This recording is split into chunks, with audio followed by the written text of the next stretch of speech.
자리에 앉으시기 바랍니다. 오늘 우리 교회 창립 76주년입니다.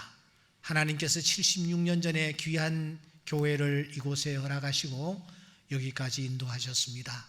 이 교회에 소속된 모든 성도들에게 우리 하나님만이 주실 수 있는 하늘의 신령한 은혜와 복으로 충만히 채워주시는 귀한 시간 될 수 있기를 바랍니다. 동시에 우리가 작은 교회들로서 우리가 주님 앞에서 믿음의 경주를 경주하고 있습니다. 이런 우리에게 성령께서 이 시간 말씀해 주심으로 나도 이 말씀대로 살아야 되겠다라는 큰 다짐과 도전이 새로워지는 귀한 시간 될 수 있기를 바랍니다. 아시는 대로 이스라엘 민족은 전 세계에 흩어져 있었던 디아스포라들이었습니다. 무려 2000년 동안이나 말입니다.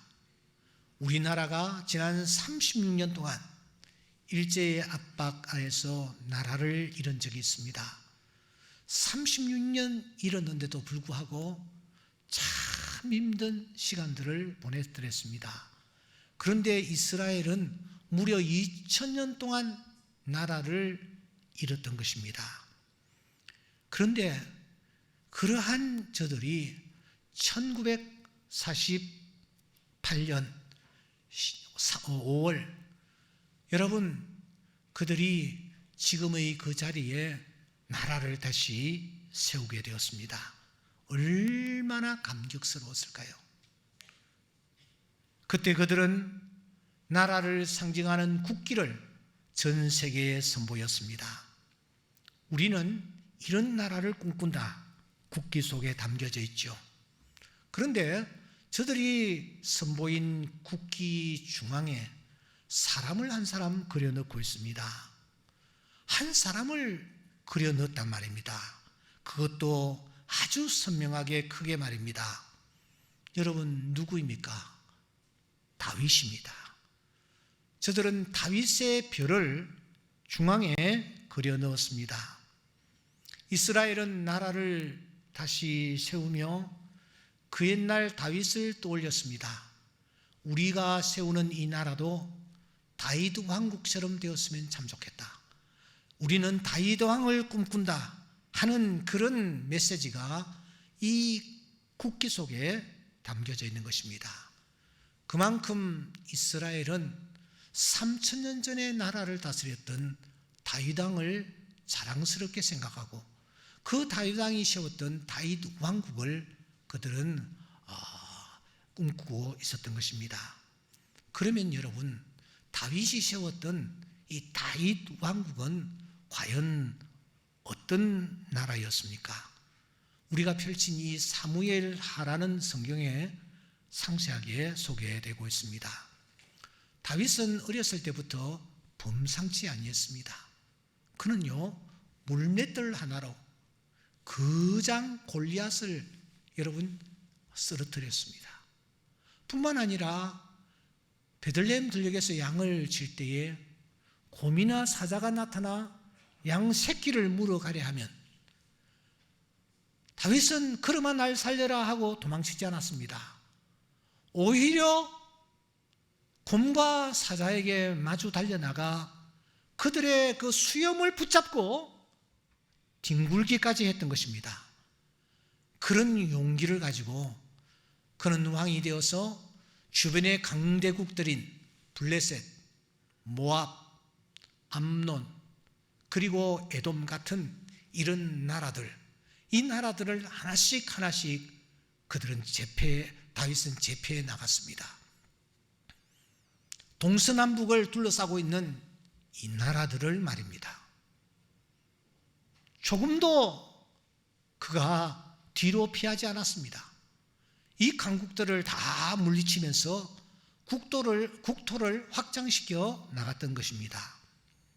동시에 그는 우리가 생각할 때 좀 이해가 되지 아니하는 그런 액션을 그가 계속 이어가고 있는 것을 우리가 지난 시간에 함께 나눈 바 있습니다. 이건 참 이상한데 이렇게 할 수 있을까? 이런 생각을 하게 하는 행동이었습니다. 그게 무엇이었습니까? 1장에 보면은 사울 왕이 이제 스스로 목숨을 끊습니다. 그러나 그의 목숨은 아직 남아 있었습니다. 바로 곁에 있던 한 사람이 이 사울 왕에게 다가가 마지막 확인 사살을 해버립니다. 그리고서는 사울 왕이 죽었다라는 소식을 가지고 다윗 왕 앞에 나타납니다. 다윗이 얼마나 기뻐할 소식입니까? 원수 사울이 죽었는데, 원수 사울을 죽였다는데 얼마나 기쁜 소식이었습니까? 그런데도 불구하고 다윗이 이 소식을 전하는 자를 도대체 어떻게 처리하고 있습니까? 2장에 보시면 그 사울의 시신이 걸려 있다라는 소식을 접한 길르앗 야베스 사람들이 다가가서 사울의 시신을 내리고 그 사울을 지극정성으로 장례 지내주는 것입니다. 그리고 7일 동안이나 애곡하는 것입니다. 스스로 우리는 사울 편이다 하는 것을 만천하에 공개하는 셈입니다. 그런데 여러분, 다윗이 그 길르앗 야베스 사람들을 어떻게 대우합니까? 3장에 보시면 아브넬이라는 자가 사울의 아들 가운데서 가장 유능했던 이스보셋을 왕으로 옹립하고서는 이스라엘 나라를 계속 이어가려고 합니다. 그 아브넬의 교만한 행동에 화가 난 이 다윗의 군대 장관 요압이 아브넬을 어느 날 처단해 버립니다. 여러분, 앓던 이가 빠진 셈입니다. 그런데 다윗은 그 소식을 접하고 어떤 태도를 취합니까? 4장에 보시면 이 이스보셋 왕이 나라를 다스리고 있을 때에 두 사람이 이스보셋 가까이 다가가 이스보셋 왕을, 이스라엘 왕을 그냥 암살을 해버립니다. 그리고 이스보셋의 머리를 가지고 다윗 왕 앞에 나타난 것입니다. 혁혁한 공을 세웠습니다. 여러분, 이스보셋을 처단해 주었기 때문입니다. 높은 관직을 줄 법도 합니다. 그런데 여러분, 다윗이 그 이스보셋을 암살한 두 사람을 도대체 어떻게 대하고 있습니까? 그래서 우리는 고개를 갸우뚱하지 않을 수가 없습니다. 아니, 다윗이 어떻게 이렇게 행동할 수 있단 말입니까?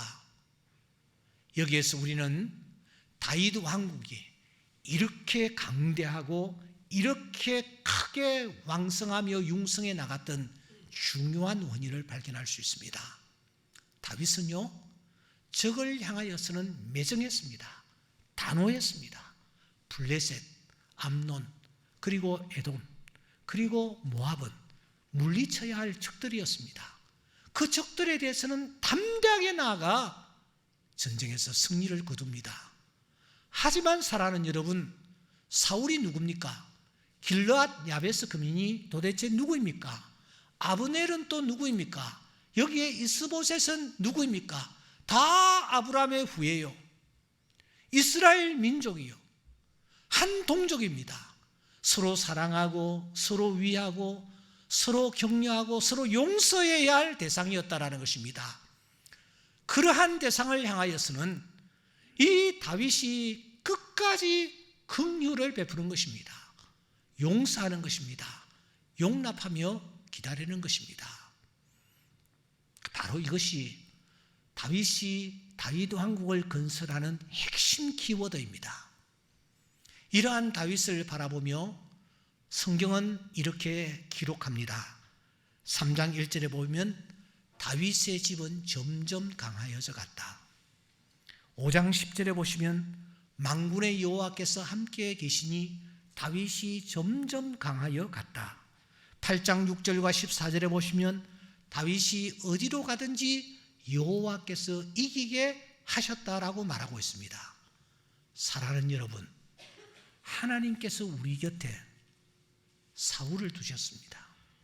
나를 괴롭히고 나를 힘들게 하는 사울을 두셨습니다. 그 사울이 내 시어머니일 수도 있고 그 사울이 내 시누이일 수도 있습니다. 여러분들은 그 사울을 어떻게 대하고 있습니까? 여러분 곁에 길르한 야베스 금인이 있을 수가 있습니다. 바로 내 가까이에서 나와 함께 신앙생활하는 어떤 사람이 나를 힘들게 하고 괴롭게 하는 길르앗 야베스에 있을 수 있습니다. 항상 저쪽 편만 드는 사람입니다. 그 길르앗 야베스를 여러분들은 어떻게 대하고 있습니까? 아브넬이 있을 수 있습니다. 이스보셋이 있을 수 있습니다. 나를 힘들게 하고 나를 괴롭게 하는 자들입니다. 여러분, 그러한 자들을 도대체 어떻게 대하고 계시나요?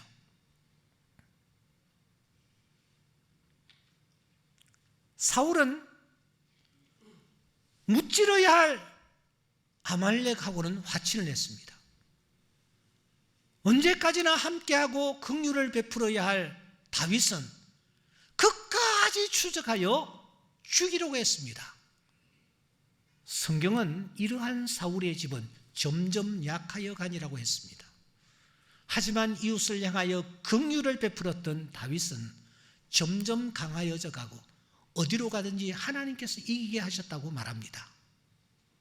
오늘 우리가 우리 집안을 돌아봅시다. 우리 집은 점점 강하여져 가는 그런 그래프를 그리고 있는지, 아니면은 점점 약하여져 가는 그래프를 그리고 있는지, 그 원인이 어디에 있는지 우리가 한번 살펴볼 필요가 있는 것입니다. 하나님께서 나의 곁에 두신 나의 사울, 나의 길르앗 야베스, 나의 아브넬, 나의 여러분 이스보셋을 어떻게 대하느냐가 결정적인 영향을 미친다라는 것을 우리는 잊지 말아야 합니다. 때문에 우리는 주님이 하신 말씀을 다시 한번 떠올릴 필요가 있습니다. 마태복음 5장 7절 말씀해 보시면 긍휼히 여기는 자는 뭐요? 복이 있나니 그들이 뭐요? 긍휼히 여김을 받을 것이며. 우리 다 같이 한번 읽어보겠습니다. 긍휼히 여기는 자는 복이 있나니 그들이 긍휼히 여김을 받을 것이며. 우리가 내 곁에 누군가를 향하여 긍휼히 여길 때 하늘에 계신 하나님께서 나를 긍휼히 여겨주실 줄 믿습니다. 그래서 주님은 강조하여 이렇게 말씀합니다. 너희는 가서 내가 긍휼을 원하고 제사를 원하지 아니하노라 하신 뜻이 무엇인지 배우라. 제사가 무엇입니까? 예배를 뜻합니다. 예배보다 주님께서 원하시는 것은 긍휼이라는 것입니다. 긍휼을 먼저 생각하라는 것입니다. 먼저 긍휼을 베풀고 하나님 앞에 제사를 드리라는 것입니다. 형제와 서로 불화한 일이 있느냐?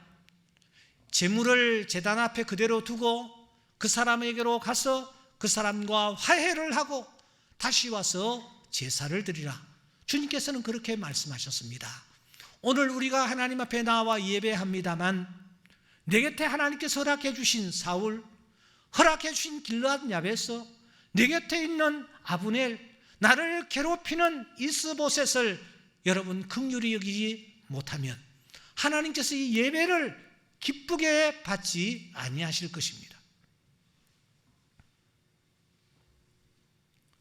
오늘 우리가 9장을 펼쳤습니다. 이 9장은 이러한 사건들의 연장선상에 있습니다. 다윗이 1장부터 긍휼을 베풀어 오고 있지 않습니까?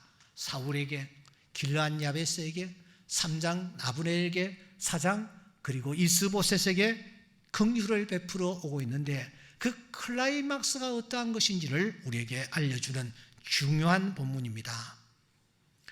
긍휼을 베푼다라는 것은 야고보스 기자의 말대로 평안히 가라 하고 말만 하는 게 아닙니다. 덥게 하라 하고 말만 하는 것이 아닙니다.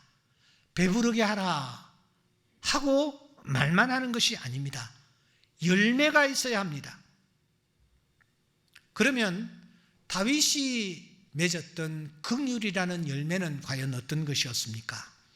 오늘 9장 1절은 이렇게 시작하고 있죠. 다윗이 이르되 사울의 집에 아직도 남은 사람이 있느냐? 내가 요나단으로 말미암아 그 사람에게 은총을 베풀리라. 지금 다윗이 누군가를 열심히 찾고 있죠. 누구를 찾고 있습니까? 사울의 집에 남아있는 자가 누구인지를 찾고 있습니다. 그가 사울의 혈통을 특별히 찾는 이유가 무엇일까요? 사울은 왕이었습니다. 그러므로 사울의 집에 있는 자들은 왕손들입니다. 왕의 혈통을 이어받은 자들입니다. 이들을 찾아 여러분 싹을 싹 잘라버림으로 후환을 없애기 위하여 이 사울의 후손들을 찾고 있는 것입니까? 오늘 성경은 다윗이 사울의 집에 사람을 찾는 이유를 말하고 있습니다. 그 사람에게 은총을 베풀기 위해서라는 것입니다. 사울도 이전에 한 사람을 열심히 찾은 적이 있습니다. 다윗이었습니다. 그러나 사울은 다윗을 죽이기 위하여 찾았습니다. 하지만 다윗은 그 반대입니다. 사울의 집에 있는 사람들 가운데서 은총을 베풀 사람을 그가 찾고 있는 것입니다. 긍휼을 베풀기 위해서 찾고 있는 것입니다. 그러므로 이 9장은 지금까지 흘러오는 사건의 여러분 연장선상에 있으며 동시에 긍휼의 열매는 어떤 것인지를 우리에게 잘 보여주고 있습니다. 여러분 1절과 3절에 보시면 반복되는 아직도라는 단어가 눈길을 겁니다. 아직도, 이게 무슨 뜻입니까? 그동안도 사울은 쉼 없이 다윗은 사울의 혈통을 찾아 긍휼을 베푸는 일을 꾸준히 지속적으로 그리고 반복적으로 계속해 왔다라는 것이죠. 지금 나라를 세워야 할 상황입니다. 국사를 논하는 데만 하여도 시간이 빠듯한 그런 하루하루입니다.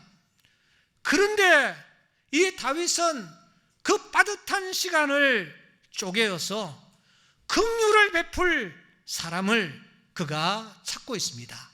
긍휼 베푸는 일을 우선순위에 두고 있다라는 것입니다. 그만큼 긍휼을 베푸는 것을 중요하게 생각했다라는 뜻입니다. 그러니까 그에게 있어서 긍휼을 베푸는 것은 단회적인 이벤트가 아니었습니다. 누구에게 한번 보여주려는 쇼도 아니었습니다. 눈가림도 아니었습니다. 한건주의도 아니었습니다. 그야말로 쇼통도 아니었습니다. 점수를 잘 따기 위해, 잘 보이기 위해서, 사진 한번 찍기 위해서 그가 이런 행동을 하고 있는 것이 아니라는 것입니다. 다윗은 지금 긍휼을 베푸는 것을 제일 중요하게 생각하고 있었다라는 것입니다. 지금까지 그 일을 그래서 그는 추진해 왔던 것입니다. 그 과정에서 한 사람이 포착이 되었습니다. 바로 무비보셋이라는 자였습니다. 무비보셋은 사울 왕의 손자요 요나단의 아들이었습니다. 사울의 아들들 중에서 요나단이 제일 특출했습니다. 그 특출한 요나단의 아들입니다. 그러므로 무비보셋도 장차 왕위를 이어받을 가능성을 충분히 가지고 있는 자였습니다. 하지만 여러분, 만사가 계획대로, 만사가 뜻대로 되던가요? 사무엘하 4장에 보면은 블레셋이 쳐들어왔는데 그때 이 사울 왕과 요나단이 전쟁터에 나갔습니다. 그런데 안타깝게도 그 전쟁터에서 사울과 요나단 왕자들이 전부 다 전사를 하고 맙니다. 이 소식을 접한 이 무비보셋의 유모가 아이의 생명을 살리려는 일념으로 아이를 업고 그가 도망을 치는 것입니다. 그때 무비보셋의 나이가 5살이었습니다. 도망을 치다가 어디 낭떠러지에서 그랬는지 다리 위에서 그랬는지 모르지만 이 아이를 그냥 떨어뜨렸습니다. 떨어진 이 무비보셋은 안타깝게도 두 다리를 크게 다쳤습니다. 그래도 이 유모는 아이를 얻고서는, 다친 아이를 얻고서는 국경을 넘어갑니다. 그래서 트랜스 요르단의 마길이라는 집에 가서 몸을 숨기는 것입니다. 가서 보니 이미 늦었습니다. 아이는 두 다리를 절어서 걸을 수 없는 그런 지경에까지 이르게 된 것입니다. 하지만 생명은 건졌다라고 생각하고 그 아이를 숨기면서 그곳에서 아이를 돌보는 것입니다. 무비보셋이 점점 자라면서 그가 한 가지 중요한 사실을 깨닫습니다. 그것은 할아버지 사울 왕이 생전에 다윗을 그렇게 미워하여서 다윗을 죽이려 했다라는 것입니다. 그러니까 다윗에게 자신의 신분이 드러나면 자기 또한 죽음을 면치 못할 것이라는 사실을 이 무비보셋이 알고 있었습니다. 그래서 이 무비보셋은 매일매일 불안에 떨었고 생명의 위협을 느끼며 숨어 지내야만 했습니다. 여기에 두 다리까지도 걷지 못할 정도로 크게 다쳤으니 도망칠래야 도망칠 수도 없는 그런 상황에 놓인 것입니다. 그런데 이런 그가 어느 날 발각이 되어버렸습니다. 그의 신분이 드러났습니다. 무비보셋은 별 수 없이 다윗 왕 면전으로 나아갈 수밖에 없었습니다. 다리를 쩔룩거리며 나아갔을까요? 아니면 앉아서 여러분 엉덩이로 밀면서 왕 앞에 나아갔을까요?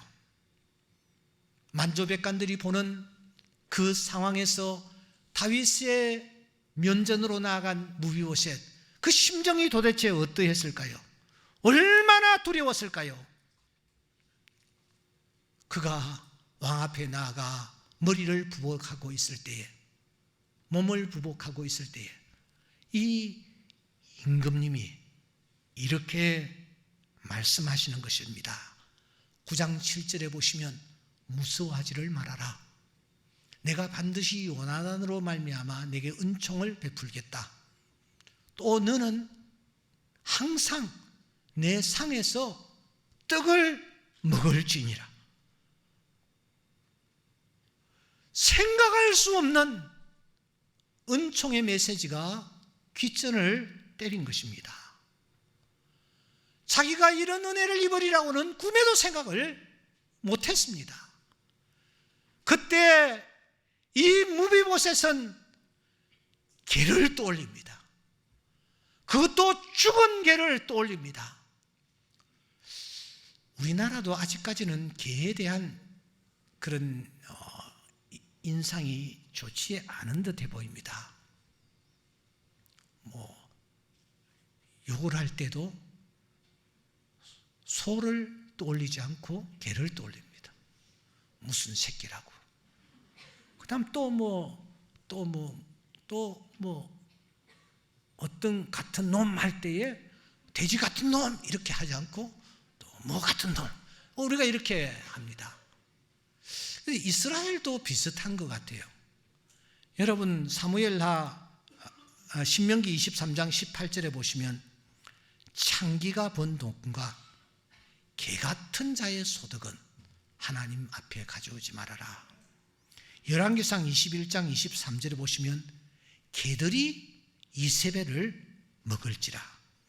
주님도 마가복음 7장 27절에 자녀의 떡을 취하여 개들에게 던짐이 마땅치 아니하다, 그렇게 말씀하고 있는 것을 볼 때에 이스라엘도 개에 대한 이미지는 좋지 않은 듯해 보입니다.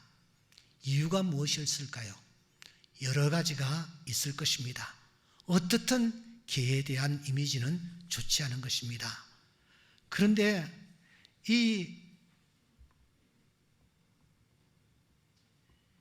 무비보셋이 개를 떠올리면서 내 이 죽은 개 같은 나를 이렇게 생각해 주십니까? 하고 그가 감사하고 있는 것을 우리가 발견합니다. 여러분, 이 무비보셋이 이런 놀라운 은혜를 입고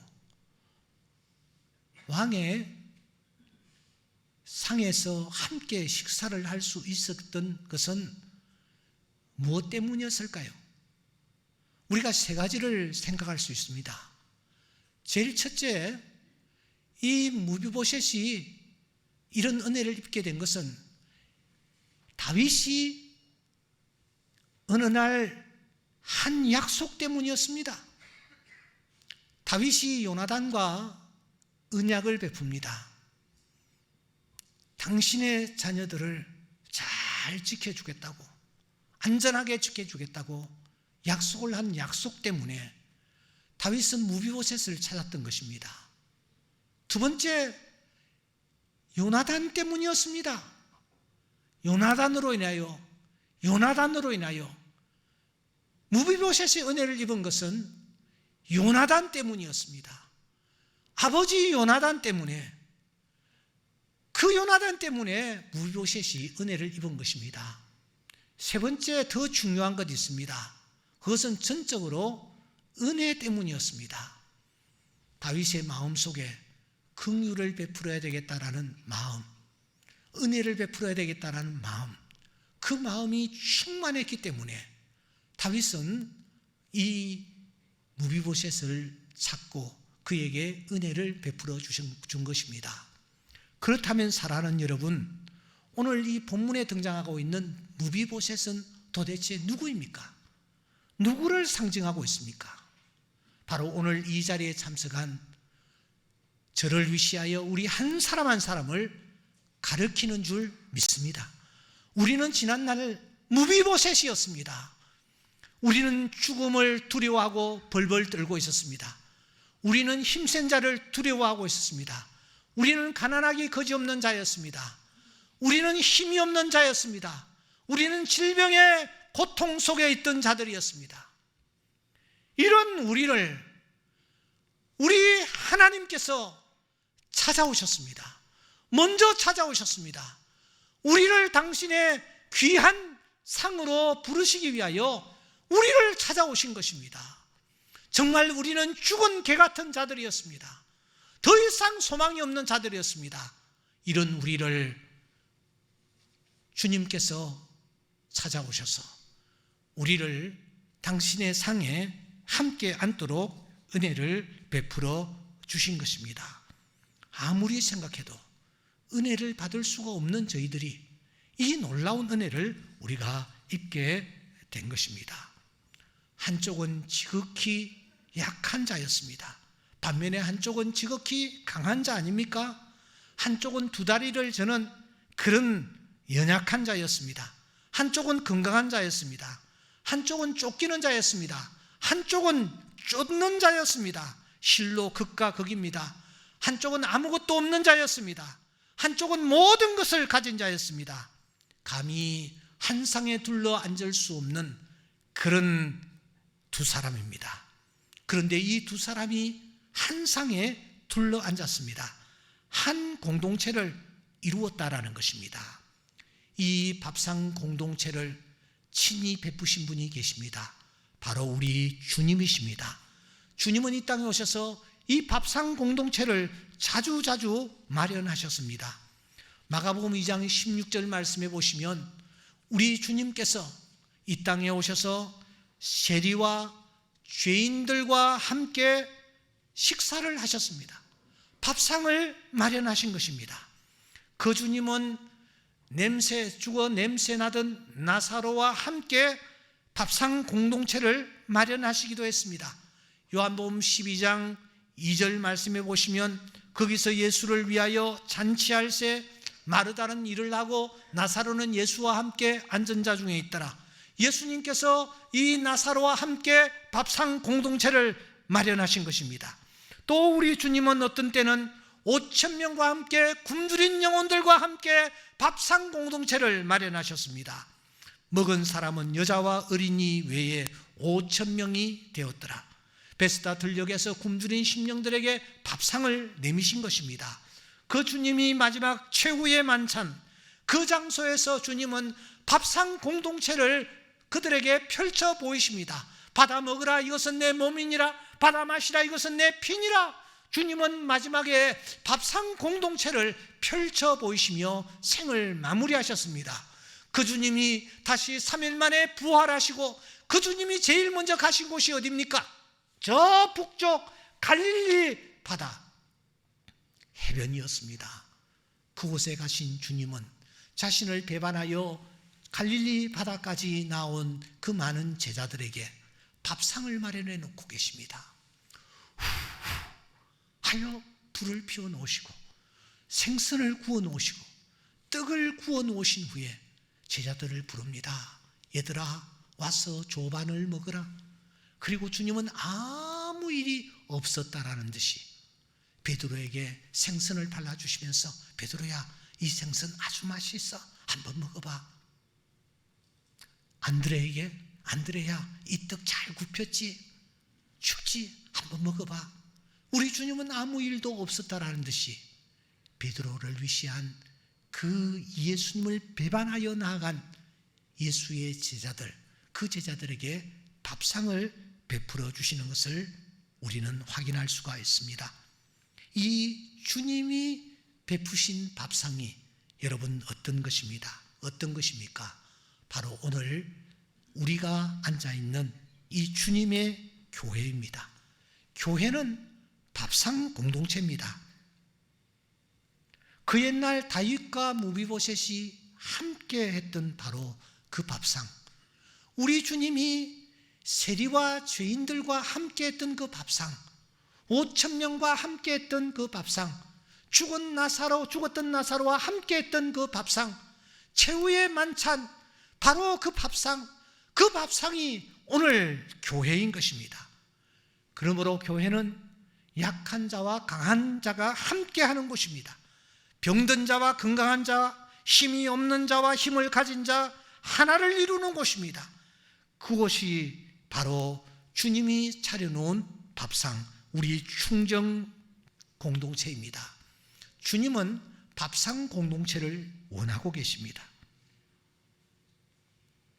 세상에서 감히 격이 틀려서 만날 수 없는 사람들이 만나서 함께하는, 감히 쳐다볼 수 없는 사람과 함께 같이 앉아있는, 격이 없이 대화를 나누며 음식을 먹는 그런 밥상 공동체가 오늘의 교회라는 것입니다.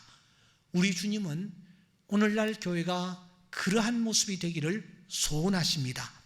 이사야서 11장 6절에 보면 그때에 이리와 어린 양이 함께 살며 표범이 어린 염소와 함께 누우며 송아지와 어린 사자와 살찐 짐승이 함께 있어 어린 아이에게 끌리며 암소와 곰이 함께 먹으며, 이것이 주님이 소원하시는 밥상 공동체인 것입니다. 어떻게 이리와 어린 양이 함께 살 수 있습니까?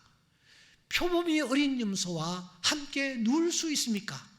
송아지와 어린 사자가 어떻게 함께 있을 수가 있습니까? 하지만 하나님 안에서 밥상 공동체가 될 때에 이런 놀라운 일이 일어날 수 있다는 것입니다. 사랑하는 성도 여러분, 워런 버핏이라는 사람이 있습니다. 이분은 1930년생입니다. 그런데 그는 은퇴를 해도 몇 번은 했을 이 나이까지 투자의 귀재 미다스의 손으로 불리고 있습니다. 이 사람과 식사를 한번 어떻게 만나서 하려고 하면 반드시 비용을 지불해야 된다고 합니다. 그것도 한두 푼이 아니라 엄청난 비용을 말입니다. 여러분, 얼마 정도 내면은 그분하고 식사를 할 수 있을까요? 얼마 전에 저스틴 선트론 대표가 이 분과 식사를 했습니다. 식사를 하면서 물론 중요한 정보를 주고 받았겠죠. 조언과 지도도 받았겠죠. 나중에 그런데 후일담이 들려왔습니다. 그날 점심 식사 비용 자기가 부담한 것이 54억 원이었다는 것입니다. 식사 한 번 그분과 하는데 54억 원 경비를 지출했습니다. 초당 20만 원 정도를 지불한 셈이었습니다. 그런데 여러분, 만왕의 왕이신 우리 주님은 어떤 분이십니까?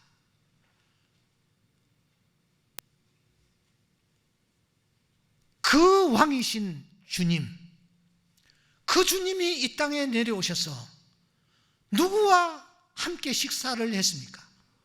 모든 사람들이 손가락질하는 세리와 죄인들, 그들과 식탁에 함께 앉으셨습니다. 어떤 대가도 요구하지 않으시고 말입니다. 오히려 마지막 만찬에서는 자신의 몸과 자신의 피까지 다 주시면서 식탁 위에 아낌없이 내어놓으시면서 식탁 공동체를 우리에게 보여주셨습니다. 오늘은 우리 충정교회 창립 76주년이 되는 날입니다. 해방은 되었고 자유는 찾아왔지만 남북이 무척 혼란스러웠을 그때 1945년 신앙의 자유를 찾아 몇 분들이 남쪽으로 내려왔고 그분들이 충정로의 언덕배기에 교회를 세웠습니다. 죽첨교회라는 명칭으로 예배를 드리기 시작했습니다. 이듬해 충정교회로 개명한 후에 오늘에까지 이루고 있습니다. 하나님께서 이 교회를 바라보시면서 소원을 가지고 계십니다. 그것은 다윗과 무비보셋의 밥상 공동체가 우리 교회가 되기를 원한다라는 것입니다. 모두가 함께 섞여서 하나를 이루는 것입니다. 오늘 76주년을 기념하면서 그래도 기념되는 뭘 하나 드리면 좋지 않겠는가 해서 의논을 하고 물품을 하나 정했습니다. 여러분들이 나가시면서 하나씩 받아가실 터인데 이런 선물인데 너무 이쁘게 포장이 되어 있어서 제가 뜯지를 못하겠습니다. 이 안에는 5종류의 잡곡이 들어 있습니다. 생산지도 다 다르고 맛도 다르고 크기도 다르고 모양도 다르고 색깔도 다릅니다. 그런데 이 안에 들어있는 이 곡식이 여러분 밥상에 올려질 때에 어떻게 올려집니까? 이 곡식들이 다 하나가 되어서 밥상 위에 올려지는 것입니다. 우리 충정교회가 바로 이 안에 들어있는 곡식처럼 지역도 다르고 환경도 다르고 성별도 다르고 세대도 다르고 모든 면에 있어서 다 다르다 할지라도 하나님의 귀한 교회에서 우리가 밥상 공동체를 이루었으면 참 좋겠다 하는 마음으로 이 선물을 준비를 했습니다. 사랑하는 여러분, 이제 제가 말씀을 맺겠습니다. 죽은 개 같은 무비보셋을 위하여 다윗 왕이 밥상 공동체를 마련했습니다. 그리고 다윗이 이 죽은 개 같은 무비보셋에게 말합니다. 항상 너는 내 상에서 먹게 될 것이야. 우리 집에 거하며 왕궁에 거하며 항상 나와 함께 식사를 하게 될 것이야. 이렇게 이 다윗이 여러분 무비보셋에게 긍휼을 베푸는 것입니다. 한 번만 하고 내쫓는 것이 아닙니다. 나와 함께 항상 밥을 먹게 될 것이야 라고 했을 때에 여러분 이 다윗에게 나타난 은혜와 축복이 무엇입니까? 바로 시편 23편 5절입니다. 우리 다 같이 한번 읽어보겠습니다. 시작. 주께서 내 원수의 목전에서 내게 밥상을 차려주시고. 아멘. 다윗이 이렇게 고백합니다. 하나님이 하나님이 내 원수의 목전에서 나에게 무엇을 차려주시고? 밥상을 차려주시고. 누가 차려주십니까? 내가 무비보셋을 위하여 상을 차렸더니 누가 나를 위하여, 누가 다윗을 위하여? 하늘에 계신 하나님이 다윗을 위하여 상을 차려주시는 것입니다. 다윗이 너무 감격스러워서 그는 이렇게 이어갑니다. 내 평생에 선하심과 인자하심이 반드시 나를 따르리니 내가 여호와의 집에 뭐요? 영원히 살리로라. 할렐루야. 다윗이 이 무비보셋에게 은혜를 베풀어 줬을 때 무비보셋이 어떻게 되었습니까? 사무엘하 9장 13절 말씀 우리 다 같이 한번 읽어보겠습니다. 시작. 무비보셋이 항상 왕의 상에서 먹음으로 예루살렘에서 사니라. 할렐루야. 다윗이 무비보셋을 왕의 상에서 먹도록 하고 예루살렘에서 살도록 은혜를 베풀었더니 그 다윗을 하늘에 계신 하나님께서 기억하셔서 상을 베풀어 주시고 영원히 살 수 있는 은혜를 베풀어 주신 것입니다. 오늘 이 예배에 참석한 우리 모든 성도들에게 이 은혜가 있기를 소원합니다. 땅 위의 삶을 영위하며 밥상 공동체를 이룩하도록 하십시다.